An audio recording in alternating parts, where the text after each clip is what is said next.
UP में वक्फ की 1.25 लाख से ज्यादा संपत्तियां हैं। इनमें से 90% पर विवाद है, यानी या तो ये सरकारी जमीन पर कब्जा करके बनाई गई हैं या फिर लोगों की जमीन हड़प कर खड़ी की गई। वक्फ बिल में हुए संशोधन के बाद अब वक्फ संपत्तियों का पंजीकरण हो रहा है। यूपी में वक्फ की 12,000 संपत्तियों का रजिस्ट्रेशन कैंसिल हो गया है, जिससे हड़कंप मचा हुआ है। और सीएम योगी ने पहले ही कहा था, वक्फ बोर्ड के अवैध कब्जे वाला खेल अब नहीं चलेगा। जिस जमीन पर टोपी रख दी वो वक्फ की है, यह दावा नहीं चलेगा। और इसी कड़ी में अब सीएम योगी का हंटर चलने लगा है।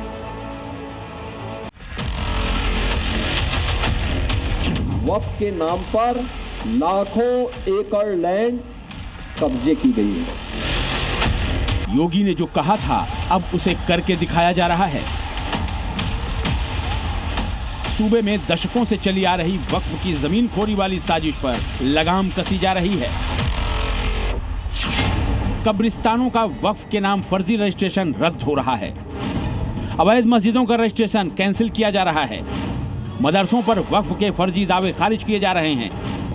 इमाम बाड़ों पर लगा वक्फ का फर्जी ठप्पा मिटाया जा रहा है। दरगाहों पर वक्फ के फर्जी दावे भी खारिज किए जा रहे हैं। ऐसा क्यों किया जा रहा है? सीएम योगी इसकी वजह पहले ही साफ कर चुके हैं। इसीलिए उत्तर प्रदेश में वक्फ संपत्तियों के प्रबंधन और पारदर्शिता को लेकर योगी सरकार बेहद सख्त नजर आ रही है। केंद्र सरकार के उम्मीद पोर्टल पर चल रहे वक्फ की संपत्तियों के सत्यापन के दौरान योगी का हंटर चल रहा है। राज्य भर में अब तक 12,000 से अधिक वक्फ संपत्तियों के रजिस्ट्रेशन खारिज कर दिए गए हैं। जो संशोधन हुआ वक्फ नियमावली में, और उस नियमावली के तहत जितनी भी वक्फ संपत्तियां पूरे प्रदेश में हैं, उनका पंजीकरण हो रहा है। जो वक्फ संपत्ति फर्जी है उसको निरस्त किया जा रहा है। ये अभियान पूरे प्रदेश में चल रहा है। वक्फ संपत्तियों का रजिस्ट्रेशन खारिज क्यों हो रहा है वो भी जान लीजिए। उम्मीद पोर्टल पर अपलोड की गई वक्फ संपत्तियों की जांच में सामने आया है कि पंजीकरण रद्द होने की मुख्य वजह डाटा एंट्री में गलतियां और अधूरे दस्तावेज हैं। पोर्टल पर संपत्ति की जानकारी तो है, लेकिन उसके समर्थन में जरूरी कानूनी दस्तावेज उपलब्ध नहीं है। क्या वजह मानी जा रही है कि जो संपत्तियों का जो विवरण है वो करेक्शन आया जा रहा है? इसमें रकबा और खसरा का ज़्यादा प्रॉब्लम आ रहा है। जी। और जो दफा 37 की बात करते हैं, हाँ, दफा 37 के हिसाब से हम चूँकि हम अपना रिकॉर्ड के हिसाब अनुसार चेक करते हैं, तो जो कुछ थोड़ा बहुत अगर मिसमैच हुआ तो हम उनको पहले इन्फॉर्म करते हैं कि आप क्या करेक्शन के लिए ऑप्शन डाला गया है, आप प्लीज़ सही कर लीजिए। जो लोग भी उम्मीद पोर्टल पर रजिस्ट्रेशन कराएं, इंदिराज कराएं, वो पेपर सही तरीके से, दुरुस्त तरीके से उसका इंदिराज कराएं। निरस्त की गई वक्फ संपत्तियों में छोटी मस्जिदों की जमीनों से लेकर 300 एकड़ तक के बड़े कब्रिस्तान भी शामिल हैं। आंकड़ों के मुताबिक सबसे ज्यादा गाज कब्रिस्तानों पर ही गिरी है, जबकि दूसरे नंबर पर मस्जिदें हैं। इनके अलावा मदरसे, ईदगाह, इमामबाड़ा और दरगाह भी इस कार्रवाई की जद में आए हैं। पूरे देश में वक्फ की सबसे ज्यादा संपत्तियां उत्तर प्रदेश में ही हैं। आंकड़ों के मुताबिक यूपी में कुल 1,24,720 वक्फ संपत्तियां हैं। इनमें से 1,19,451 सुन्नी वक्फ बोर्ड के पास और 5,269 सिया वक्फ बोर्ड के पास हैं। दावा है कि इनमें से 90% से ज्यादा पर कोई न कोई विवाद चल रहा है। इन विवादों को ही खत्म करने के लिए वक्फ संपत्तियों के रजिस्ट्रेशन का काम उम्मीद पोर्टल पर किया जा रहा है और उन संपत्तियों का रजिस्ट्रेशन रद्द हो रहा है जिनके दस्तावेज मौजूद नहीं है। सुन्नी वक्फ बोर्ड के वक्फ संपत्ति का ये दफ्तर है जहां हम लोग खड़े हुए हैं। लगभग यहीं से 12,000 संपत्तियां ऐसी पाई गई हैं जिसका कुछ गलत विवरण भर दिया गया, तो संपत्तियों को फिर से कहा गया कि ठीक से भरा जाए, जिससे जो रजिस्ट्रेशन है वो सही से हो सके। देखिए यहाँ पर तमाम कर्मचारी काम कर रहे हैं और ये कोशिश कर रहे हैं कि जिन संपत्तियों को रजिस्ट्रेशन गलत भरा गया है, जिसका रजिस्ट्रेशन हटाया गया, उनको कॉल करके बताया जा रहा है। किस जिले में कितनी वक्फ संपत्तियों का रजिस्ट्रेशन कैंसिल हुआ है अब ये भी समझ लीजिए। राजधानी लखनऊ में 1,114 वक्फ संपत्तियों का रजिस्ट्रेशन कैंसिल किया गया है।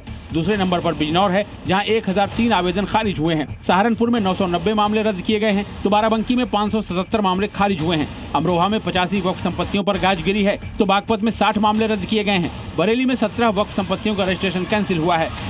जिन जिन लोगों ने वक्फ संपत्तियों को उम्मीद पोर्टल पर दर्ज कराया है, अब ये उनकी खुद की जिम्मेदारी है कि आपने दर्ज कराया है तो आप उसको ऑनलाइन चेक कराइए। एरिया में कुछ कमी हो सकती है, कम लिख दिया, किसी ने ज़्यादा लिख दिया है। सभी वक्फ के जो मुतवल्ली हैं उन लोगों से कि वो खुद स्वयं जिम्मेदारी उठाएं, वक्फ आए आन के अपने वक्फ जिन्होंने ऑनलाइन कर दी हैं वो वक्फ नंबर डालकर चेक करें। हालांकि जिन संस्थानों के रजिस्ट्रेशन खारिज हुए हैं वे 5 जून तक सही जानकारी और जरूरी दस्तावेजों के साथ दोबारा आवेदन कर सकते हैं।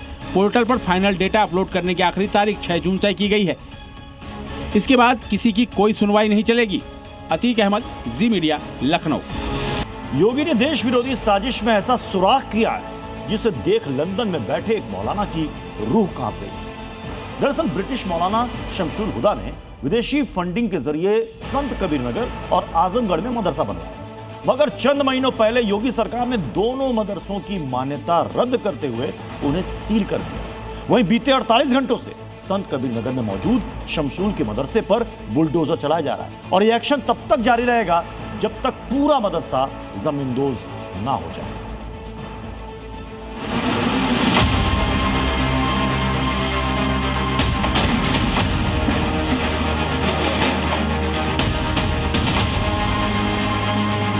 कब्जा कोई भी करेगा किसी भी स्मारक पर, किसी भी पौराणिक स्थल पर, वो कोई भी होगा, उसको छोड़ूंगा तो नहीं।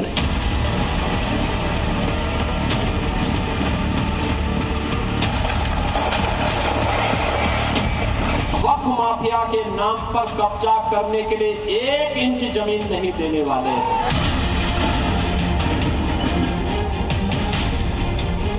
बुलडोजर जैसी क्षमता और दृढ़ प्रतिज्ञा जिसमें हो वही बुलडोजर चला सकता है। अपनी इसी क्षमता और दृढ़ प्रतिज्ञा के दम पर सीएम योगी ने अतिक्रमणकारी और भूमाफियाओं की नाक में दम कर रखा है, जिसका सबूत है संत कबीर नगर से सामने आई ये तस्वीरें। किसी खंडहर में तब्दील हो चुका ये मदरसा उसी ब्रिटिश मौलाना शमशुल हुदा का है जो बीते 1.5 दशक से लंदन में छिपा बैठा है और वहीं से इस मदरसे को ऑपरेट कर रहा था। जानते हैं, मौलाना शमशुल हुदा पर इस्लामिक क्रांति का जुनून सवार था। आरोप यह भी है कि मदरसे को विदेशी फंडिंग के जरिए चलाता था। जैसे ही इसकी भनक सीएम योगी को लगी, पहले तो सीएम योगी ने मदरसे की मान्यता रद्द करते हुए सील बंद ताला लटकाया और अब बीते 48 घंटों से ब्रिटिश मौलाना के मदरसे को बुलडोजर रौंद रहा है। संत कबीर नगर में मौजूद लंदन वाले कट्टरपंथी मौलाना के मदरसे पर बीते 2 दिनों से लगातार बुलडोजर चल रहा है। पहले दिन 5-5 बुलडोजर एक साथ गरज रहे थे, अवैध कब्जे की हर निशानी मिटा रहे थे, छत, दीवार, बाउंड्री सब कुछ ध्वस्त कर रहे थे। तो वहीं दूसरे दिन भी मदरसे के एक-एक कोने को बुलडोजर्स की फौज कुरेद कर धराशायी करती हुई दिखाई दी। दूसरे दिन भी जो प्रशासन का जो बुलडोजर है वो गरज रहा था, दिखाना चाहेंगे। कल देर रात 11 बजे तक प्रशासन की बुलडोजर की कार्रवाई चलती रही। मदरसे के पिछले हिस्से को गिराया जा रहा है, लेकिन अभी बहुत सारा काम बाकी है। मदरसे की दीवारें गिराई जा चुकी है, पिलर गिराने का काम चल रहा है। मौलाना के मदरसे को मलबे में तब्दील करने पर लगा हुआ है। प्रशासन के अधिकारियों की निगरानी में ये काम चल रहा है। असल में मौलाना शमशुल हुदा का ताल्लुक यूपी के संत कबीर नगर जिले से ही था। वहीं कुछ सालों पहले वो आजमगढ़ के एक मदरसे में कुरान की तालीम भी देता था। लेकिन साल 2007 में मौलाना शमशुल हुदा ब्रिटेन चला गया। साल 2013 में उसने ब्रिटेन की नागरिकता भी ले ली और फिर उसने मजहब के नाम पर फंडिंग जुटानी शुरू की और साल 2017 में संत कबीर नगर में मदरसा खोला। फंडिंग और दलाली के खेल में मौलाना ने बेहिसाब पैसा जुटाया और उसी पैसे से संत कबीर नगर में बहुमंजिला मदरसा खड़ा कर दिया। इसी के बाद से ही मौलाना शमशुल हुदा जांच एजेंसियों की रडार पर आ गया और संत कबीर नगर में इसके खिलाफ मामला दर्ज किया गया। संत कबीर नगर में मौजूद इस मदरसे को बीते साल नवंबर में प्रशासन ने सील कर दिया था और फिर मान्यता रद्द करते हुए बुलडोजर कार्रवाई की गई। आपको बता दें कि मौलाना शमशुल हुदा का इस इलाके में ऐसा दबदबा था कि लोग उसके खिलाफ बोलने से भी डरते थे। लेकिन सीएम योगी ने अपने इस बुलडोजर एक्शन से साफ कर दिया कि ऐसे किसी भी देश विरोधी मौलाना से डरने की जरूरत नहीं है। योगी को ऐसे कट्टरपंथी मौलाना का इलाज करना आता है। प्रशासन का जो एक्शन उसको आप सही मानते हैं? जी सही है, जो अनलीगल है उसको हटना ही चाहिए। भाई अगर गवर्नमेंट ले रही है एक्शन तो इसमें कुछ रहा होगा, कुछ उनकी फाइंडिंग्स रही होंगी। वही आरोप यह भी है कि आजमगढ़ के जिस मदरसे में मौलाना शमशुल हुदा तालीम देता था वहां से लगातार वेतन और पेंशन भी उठा रहा था। मतलब लंदन में बैठकर वो आजमगढ़ के मदरसे से मिली वेतन और पेंशन से मौज काट रहा था। लिहाजा इस मामले में योगी सरकार ने कार्रवाई करते हुए आजमगढ़ के मदरसे की मान्यता को रद्द कर दिया। ऐसे में इस बात की प्रबल संभावना है संत कबीर नगर के बाद योगी का बुलडोजर आजमगढ़ की तरफ कूच करेगा ताकि विदेशी फंडिंग से बनाए गए मौलाना शमशुल हुदा के आजमगढ़ वाले मदरसे को भी जमींदोज किया जा सके। कट्टरपंथी मौलाना की देश विरोधी साजिशों को नेस्तनाबूद किया जा सके। ब्यूरो रिपोर्ट, जी मीडिया। कट्टरपंथियों को खून बहाने की आदत है, वो ये नहीं देखते कि सामने कौन है। और इस बार मियां भाई ने मियां भाई के सीने में ही खंजर उतार दिया, और एक नहीं 2-2 जगहों पर भाईजान से भाईजान ही भिड़ गए। पहले खूब पत्थर बरसे और इसके बाद खंजर चला, जमकर खून बहा। भाईजान ने भाईजान पर हमला किया। मियां भाई ने मियां भाई के सीने में ही उतार दिया खंजर। भाईजान ही भाईजान के जान के दुश्मन बन गए। एक दूसरे के खून के प्यासे हो चुके। मियां भाई के एक पक्ष में 4 लोग, जिसमें 2 महिलाएं, एक युवक और एक शख्स मोर्चा संभाले हुए है, तो दूसरी तरफ से भाईजान की पूरी टोली है जो अपने पत्थरबाजी का हुनर दिखा रही है। 5-5 लोग ईंट से सामने वाले पक्ष पर हमला कर रहे हैं। ये देख पहला शख्स ईंट उठाता है और महिला के ऊपर जोरदार हमला कर देता है। तभी दूसरा शख्स अपने दोनों हाथ में ईंट के बड़े बड़े टुकड़े उठाता है और सामने वाले पक्ष पर दनादन वार करने लगता है। दूसरी तरफ महिला, युवक और शख्स एक दूसरे को बचाने की कोशिश कर रहे हैं। पीड़ित पक्ष कभी घर में छिपकर तो कभी भागकर अपनी जान बचा रहा है, लेकिन कट्टरपंथियों की टोली जान लेने पर आमादा है। इस फाइट में एक तरफ आस मोहम्मद का गुट है तो दूसरी तरफ इरफान और दिलशाद गैंग है। दिल दहला देने वाली ये तस्वीरें यूपी के बागपत की है। भाईजान के खूनी खेल का ये वो वीडियो है जो मोबाइल में कैद हो गया। इससे पहले के राउंड में चापड़ चाकू चल चुका है, एक शख्स की जान जा चुकी है। ये धारदार हथियार उसी क्राइम स्पॉट से मिला है जहां पर इरफान गुट ने आस मोहम्मद गुट पर हमला किया था। इरफान और दिलशाद के हमले में शोएब नाम के शख्स की मौत हो गई, जबकि 4 लोग गंभीर रूप से घायल हो गए। इसमें महिलाएं भी शामिल हैं। विवाद की शुरुआत सिर्फ पानी का छींटा पड़ने से हुई। पहले महिलाओं के बीच बहस, फिर देखते ही देखते भाईजान के एक गुट खंजर लेकर मैदान में उतर गया। मैं हूँ, मुझे आप देख ही रहे, लड़का मेरा मर गया है, छोटा लड़का है, उसके भी चोट आई है, लड़की है उसकी आँख फुटी भी है। किस चीज से मतलब वो ले रहा था, एक इतना बड़ा वो था चक्कू, हाथ में नोकदार, और ईंट वीट में मार देते हैं। यूपी के बागपत में भाईजान ने भाईजान की जान ले ली तो बागपत से 460 किलोमीटर दूर राजस्थान के बीकानेर में भी मियां भाई की गैंग ने मियां भाई पर ही पत्थर चार्ज कर दिया। 1, 2, 3, 4, 5, 6 पत्थरबाज, सभी के हाथ में पत्थर है। पत्थरबाजों की गैंग पूरे गली पर कब्जा कर चुकी है और गली के आखिरी छोर पर खड़ा है भाईजान का दूसरा गुट, जिन पर लगातार पत्थर बरसाए जा रहे हैं। रात के अंधेरे में पथराव और हंगामे का ये वीडियो बीकानेर के फड़ बाजार का है, जहां भाईजान का गैंग भाईजान के लिए ही खतरा बन गया। अब इस शख्स को देखिए, इसके हाथ में धारदार हथियार है और ये लगातार जान से मारने की धमकी दे रहा है। मामला यहीं पर खत्म नहीं हुआ। अचानक से गली में पत्थरबाजों की भीड़ बढ़ जाती है। तभी एक शख्स पत्थरों से भरे कैरेट को लेकर दौड़ता हुआ दिखाई देता है। सभी पत्थरबाज आते हैं और कैरेट से पत्थर उठाकर सामने वाले पक्ष पर फिर से पथराव शुरू कर देते हैं। पुलिस के मुताबिक भाईजान के एक पक्ष ने इलाके में नशे की खरीद फरोख्त का विरोध किया तो भाईजान का दूसरा पक्ष भड़क गया और अपने असली रूप में आ गया। अब भाईजान का पत्थरबाजी वाला वीडियो सोशल मीडिया पर तेजी से वायरल हो रहा है। अब भजन सरकार के पुलिस योगी स्टाइल में पत्थरबाजों का इलाज करेगी ताकि फिर कभी ये माहौल खराब करने की जरूरत न कर सके। ब्यूरो रिपोर्ट, जी मीडिया। गाजियाबाद का खोड़ा इलाका न सिर्फ अवैध कॉलोनियों के लिए मशहूर है, बल्कि अब यह लव जिहाद का एपिसेंटर भी बनता जा रहा है, जहां हर रोज लव जिहाद से जुड़े कई मामले सामने आ रहे हैं। और सबसे ताजा वाकया तो बेहद हैरान करने वाला है, क्योंकि लव जिहाद वाली साजिश में न सिर्फ 2 मुस्लिम भाई बल्कि उनकी अम्मी भी शामिल है, जिन्होंने पहले तो नाबालिग हिंदू लड़की को शादी का झांसा देकर घर से भगाया और फिर धर्मांतरण करने की प्लानिंग करने लगे। देखिए, गाजियाबाद के खोड़ा इलाके में मौजूद ये वही मकान है जिसके कमरा नंबर 15 में लव जिहाद से जुड़े एक सनसनीखेज मामले का खुलासा हुआ। सुभान अली यही नाम है लव जिहाद के इस आरोपी का।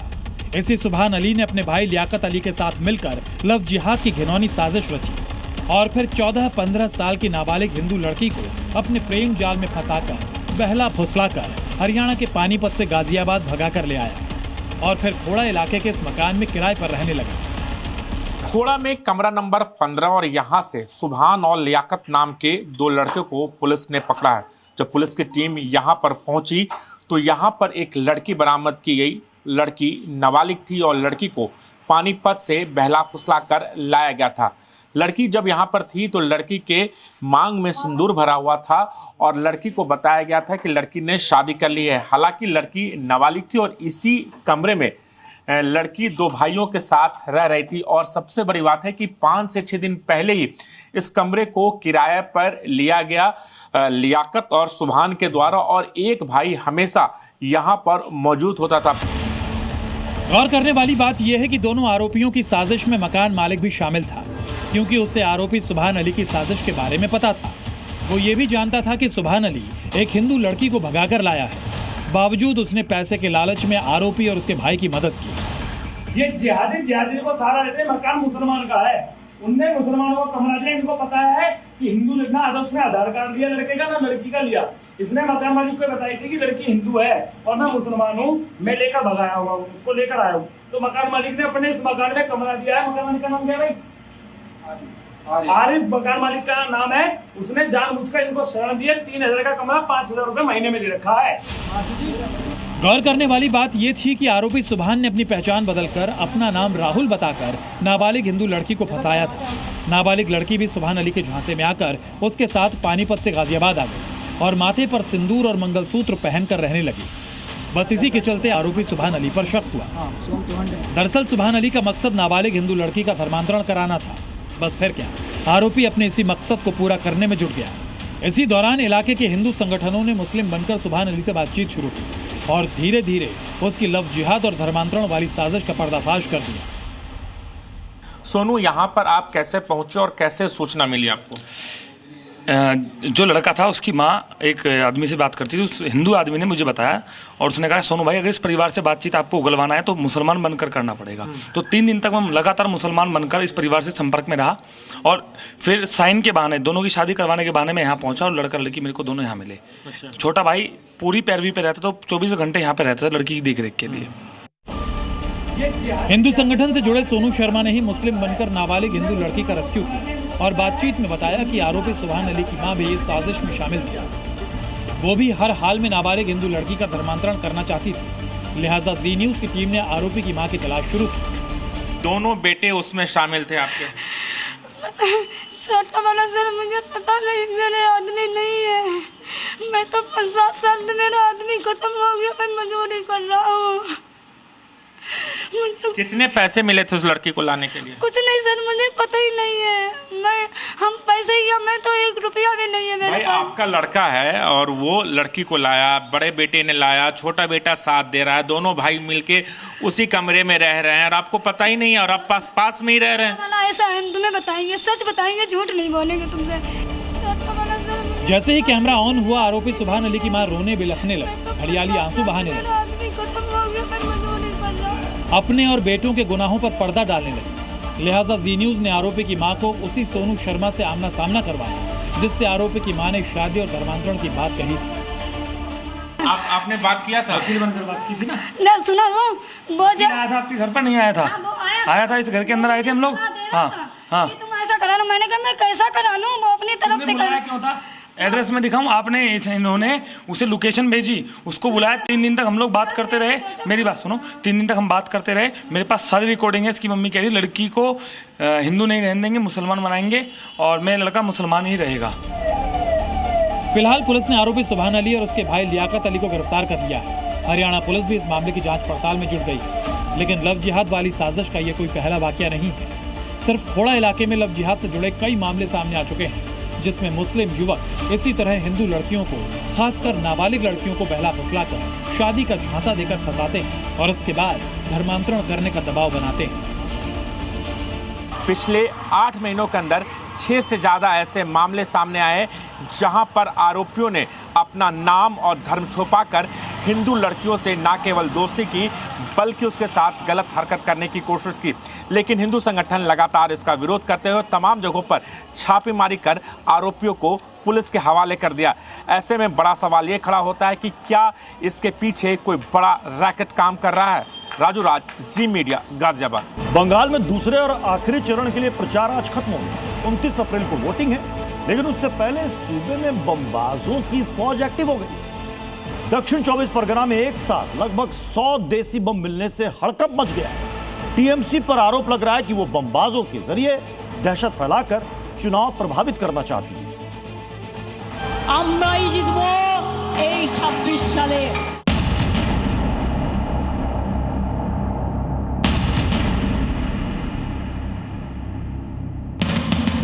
इन्हीं बागानों में बम मिले थे। उसके बाद से एक्सक्लूसिव तस्वीरें इस वक्त जी न्यूज आपको दिखा रहा है। अंदर पुलिस आया, बोल रहे इस घर में बम है। उत्तर प्रदेश के प्रयागराज में माफिया अतीक का ये गुड्डू बमबाज आपको याद होगा। बम बनाने में माहिर अतीक का ये बमबाज अपने साथ झोले में बम लेकर चलता था और अतीक के दुश्मनों पर हमले करता था। गुड्डू के बाद अब बंगाल के बमबाज सुर्खियों में हैं। चुनावी समर में इन बमबाजों की धरपकड़ की जा रही है, क्योंकि ये बमबाजी कर मतदाताओं के बीच दहशत फैलाने में जुटे हैं। सुरक्षा एजेंसियों ने अपने अभियान के दौरान भारी संख्या में बम बरामद किए हैं। ये तस्वीरें देखिए, झोले से निकाल कर देसी बमों की खेप रेत के ढेर के बीच रखी जा रही है। इनकी संख्या लगभग 100 के करीब है। दूसरे चरण की वोटिंग से पहले मिली बमों की इस खेप ने हड़कंप मचा दिया है। बमों की यह बरामदगी कोलकाता पुलिस ने भांगर इलाके से की है। बताया जा रहा है कि जिस घर से बम मिले हैं वो टीएमसी के कार्यकर्ता का है। पुलिस ने इस मामले में सुजाउद्दीन मोल्ला नाम के एक शख्स को गिरफ्तार किया है। उसने अपने पिता शहीद अली मोल्ला और अन्य लोगों के इस अपराध में शामिल होने की बात कबूली भी है। बताया जा रहा है कि मोल्ला ऑर्डर पर बमों की खेप तैयार करता था। इस बीच जी मीडिया की टीम उस घर तक पहुंची जहां से बमों की खेप बरामद की गई थी। यहाँ कोई सील लगाया गया है, ये दरवाजा किसने बंद किया है? ये पुलिस वाला ने बंद करके चला गया। क्या बताया आपको? बोला अंदर जाने के लिए माना है 2-3 दिन के बाद। बोले अभी नहीं जाएंगे, थोड़ा सा इधर माल पड़ा हुआ है। बोल रहे थे जब बाहर निकलेंगे, बोले नहीं 2-4 दिन के बाद बाहर निकलेंगे, जब ये केस डिस्क्लोज होगा तब। अंदर क्या हुआ था, आप लोग को क्या पता चला? पता तो हम लोग को नहीं चला। अंदर पुलिस आया, बोल रहे इस घर में बम है। दूसरे चरण की वोटिंग से पहले मिली बमों की इस खेप ने बंगाल से लेकर दिल्ली तक हड़कंप मचा दिया है। इस मामले में एनआईए की भी एंट्री हो गई है। गृह मंत्रालय के निर्देश पर एनआईए ने जांच शुरू कर दी है। लोगों का आरोप है कि टीएमसी के इशारे पर यहां बम बनाए जाते हैं और दहशत फैलाई जाती है। बम आता क्या है, बनता है क्या यहाँ? हाँ, शासक दल जो है उसकी मदद से बम बनता है। कौन शासक दल? कौन? टीएमसी पार्टी का है। टीएमसी बम बनाती है जी, और वही विरोधी दल का दबाने के लिए बनाता है। टीएमसी बम बनाती है और विरोधियों को दबाने के लिए बम बनाता है। बमों की बरामदगी को चुनाव आयोग ने गंभीरता से लिया है। आयोग ने राज्य पुलिस को अवैध बम निर्माण और भंडारण में शामिल लोगों के खिलाफ अभियान चलाने का निर्देश दिया है, जिसके बाद बंगाल पुलिस केंद्रीय सुरक्षा एजेंसियों के साथ मिलकर जगह जगह सर्च ऑपरेशन चला रही है। इलेक्शन कमीशन के निर्देश के बाद सीआरपीएफ यानी सेंट्रल पैरामिलिट्री फोर्सेस और बंगाल पुलिस जगह जगह जो वॉर्म कल्चर है उसको खत्म करने के लिए सर्चिंग करती नजर आ रही है। इलेक्शन कमीशन ने 24 घंटे के भीतर जो बम कल्चर को खत्म करने के निर्देश दिए। इसलिए चप्पे चप्पे पर कोने कोने में जाकर ये वीर जवान जो देश की आन बान शान के लिए काम करते हैं, वो देखिए, ये अंदर देख लीजिए। ये बोरी में कुछ सामान रखा है, ये चेक करते, ये नजर आ रहा है। जहां लीड मिलती है वहां ये जवान पहुंच जाते हैं और सर्च करते। ये तस्वीर है सुपर एक्सक्लूसिव, इस वक्त जी न्यूज आपको दिखा रहा है। इस अभियान का असर ये हुआ है कि बंगाल में अलग अलग जगह से बमों का जखीरा पकड़ा जा रहा है। दक्षिण 24 परगना के भांगर इलाके से आज फिर से 5 बम मिले हैं। दक्षिण 24 परगना के ही भानगढ़ से भी बमों की बरामदगी हुई है। दक्षिण 24 परगना के उत्तर काशीपुर इलाके से भी बम मिले हैं। दूसरे चरण के तहत 29 अप्रैल को मतदान होना है। चुनाव आयोग के निर्देश पर सुरक्षा एजेंसियां ये सुनिश्चित करने में जुट गई हैं कि बम बरामदगी जैसी घटनाओं का असर मतदाताओं के उत्साह पर न पड़े। प्रमोद शर्मा और ब्रजेश तिवारी के साथ ब्यूरो रिपोर्ट, जी मीडिया। बंगाल में आज चुनाव प्रचार खत्म हो गया। चुनाव प्रचार के आखिरी दिन यूपी के मुख्यमंत्री योगी आदित्यनाथ ने बंगाल में चौका मार दिया। 2 रोड शो और 2 जनसभा को संबोधित कर योगी आदित्यनाथ ने बंगाल के लिए माहौल बदलने की कोशिश की। योगी आदित्यनाथ ने भरी मन से बताया कि ममता बनर्जी को किस चीज से डर लगता है। देखिए योगी का चुनावी चौका। अंधकार अंधकार सूरज सूरज कोमल। तन पर भगवा कपड़ा और माथे पर भगवा पगड़ी। कोई छत से निहार रहा है, कोई मोबाइल में वीडियो बना रहा है, कोई सेल्फी लेने की कोशिश में था, कोई योगी को देखने आया है, कोई सुनने को आया है। यूपी वाले बुलडोजर बाबा का बंगाल में क्रेज कुछ ऐसा ही दिखा। बंगाल चुनाव प्रचार के लास्ट राउंड में सीएम योगी ने चौका मार दिया। योगी के निशाने पर ममता बनर्जी थी। दीदी आज नाराज होती है जब जय श्री राम का नारा लगता है। ममता दीदी को ऐसे लगता है जैसे उसकी सत्ता हिल रही है जब हम हर हर महादेव का नारा बोलते हैं। योगी आदित्यनाथ ने उत्तर 24 परगना के कल्याणी में रोड शो किया। फूलों से सजे ट्रक पर योगी आदित्यनाथ थे और नीचे हजारों की भीड़। योगी को देखने के लिए महिलाएं और बच्चे भी आए थे। योगी ने चुन चुन कर टीएमसी और ममता बनर्जी पर सियासी वार किया। बंगाल में बुलडोजर के आने की तारीख बता दी। आपके बुलडोजर को भी सुनकर के अभी से टीएमसी के गुंडे अंडरग्राउंड होना प्रारंभ कर दिए हैं। चुनावी प्रचार के दौरान योगी आदित्यनाथ ने हुगली में तारकनाथ मंदिर में दर्शन किया और देवाधिदेव महादेव का आशीर्वाद लिया। दर्शन के बाद योगी आदित्यनाथ ने ममता सरकार को सनातन विरोध पर घेरा। बंगाल में भारत की सनातन परंपरा के बारे में बोलने को प्रतिबंधित किया जाता है। बंगाल की डेमोक्रेसी को बदला जा रहा है। जय श्री राम पर प्रतिबंध लगाया जाता है। मां दुर्गा पूजा और मां दुर्गा पूजा विसर्जन की मूर्ति विसर्जन की शोभा यात्रा को प्रतिबंधित किया जाता है। लेकिन ममता दीदी सड़कों पर नमाज पढ़वाती और इफ्तारी की दावत कराती है। यूपी के मुखिया ने बंगाल के उत्तर 24 परगना के कल्याणी विधानसभा सीट और कोलकाता के दमदम में विधानसभा में रोड शो किया। चुनावी जनसभा के बाद बीजेपी के सांसद तेजस्वी सूर्या ने योगी आदित्यनाथ का एक छोटा सा इंटरव्यू भी किया।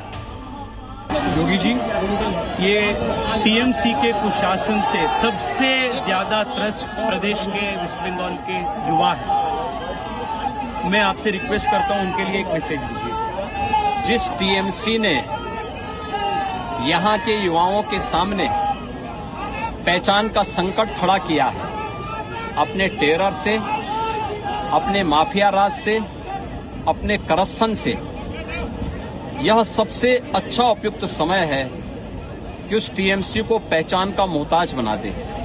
योगी आदित्यनाथ ने पश्चिम बंगाल में चुनाव प्रचार अभियान की शुरुआत 12 अप्रैल से की थी। इन 15 दिनों में उन्होंने बंगाल में 19 जनसभाएं की और 3 रोड शो किए। चुनावी मंच से सीएम योगी ने टीएमसी के गुंडों का जिक्र करते हुए 4 मई के बाद उनको मिलने वाले नए काम के बारे में भी बंगाल की जनता को बता दिया। टीएमसी के गुंडे जगह जगह कब्जा करते हैं, लेकिन 23 अप्रैल को पहले चरण के मतदान के रुझान के बाद अब उनमें भय पैदा हुआ है। अब वे अपना ठिकाना ढूंढ रहे हैं। 4 मई को जब परिणाम आएगा, टीएमसी के गुंडे कहीं न कहीं आपकी सड़कों पर पंचर बनाते हुए दिखाई देंगे। वैसे योगी आदित्यनाथ का मैजिक पिछले कई विधानसभा चुनाव में दिखा है, चाहे वो हरियाणा विधानसभा हो, महाराष्ट्र या फिर दिल्ली। अब की बार बंगाल में योगी ने जिन 19 सीटों पर जनसभाएं की है, क्या वो टीएमसी पर भारी पड़ेगी? जवाब तो 4 मई को ही मिलेगा। पाकिस्तान में आतंकियों के खिलाफ एक रहस्यमयी सफाई अभियान तेज होता दिख रहा है। बड़े बड़े आतंकी और उनके करीबी लगातार निशाने पर हैं और अज्ञात हमलावर उन्हें एक एक कर ढेर कर रहे हैं। अब सवाल यह है कि आखिर ये धुरंधर कौन है जो आतंक के आकाओं के लिए काल बनते जा रहे हैं, और अब अगला नंबर किसका है?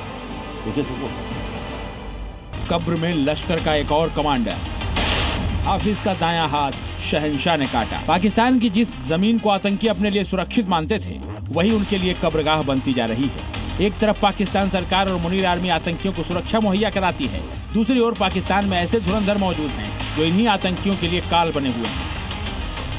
पाकिस्तान के खैबर पख्तूनख्वा में लश्कर का टॉप कमांडर शेख यूसुफ अफरीदी अज्ञात हमलावरों की गोलियों का शिकार हो गया। हमलावरों ने उस पर दनादन गोलियां बरसाई और बचने का मौका तक नहीं दिया। शेख यूसुफ अफरीदी लश्कर का टॉप कमांडर था, जो लश्कर चीफ हाफिज सईद का करीबी था। खैबर पख्तूनख्वा में मुजाहिद तैयार करता था, उन मुजाहिदों को जम्मू कश्मीर भेजता था।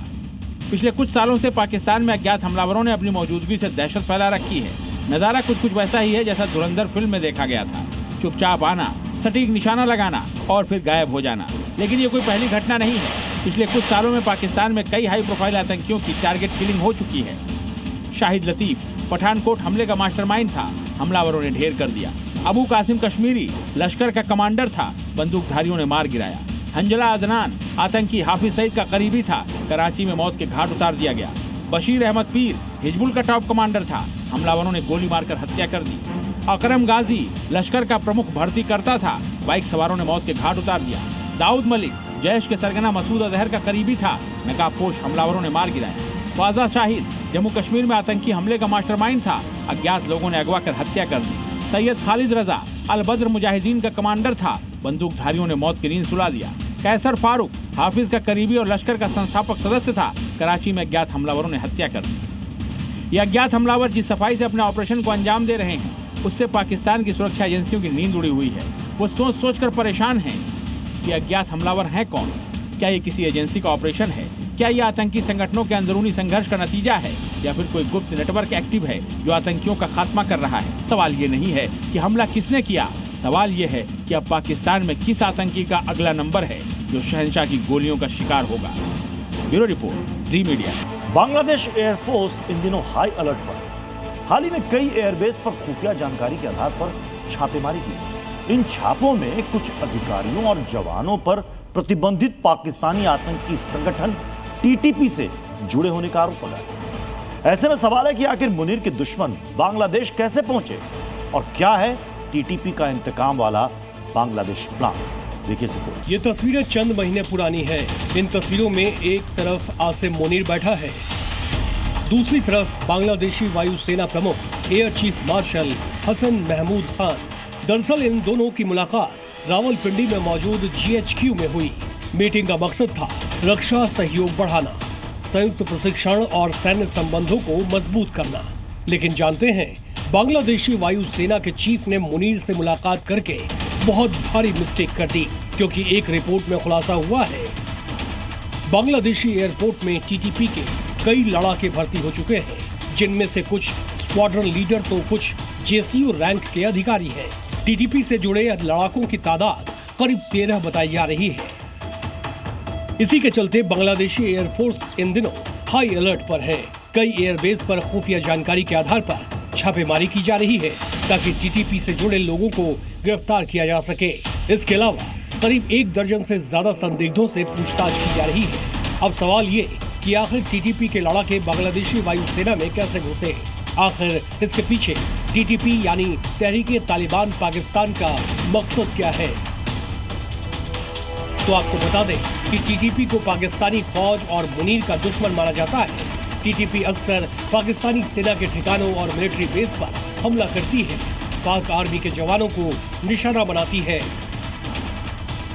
ऐसे में जब बांग्लादेशी वायुसेना के चीफ ने मुनीर से हाथ मिलाया तो टीटीपी का माथा ठनक गया और दावा किया जा रहा है कि टीटीपी के कमांडर बांग्लादेशी वायुसेना के जवानों को अपने गुट में शामिल करने लगे, ताकि किसी बड़े अटैक की प्लानिंग के जरिए मुनीर से बदला ले सकें। इतना ही नहीं, दावा तो ये भी किया जा रहा है कि टीटीपी का मकसद बांग्लादेश में एक ट्रेनिंग सेंटर बनाने का था, ताकि मुनीर गलती से बांग्लादेश में आए तो उसे सबक सिखाया जा सके। ब्यूरो रिपोर्ट, जी मीडिया।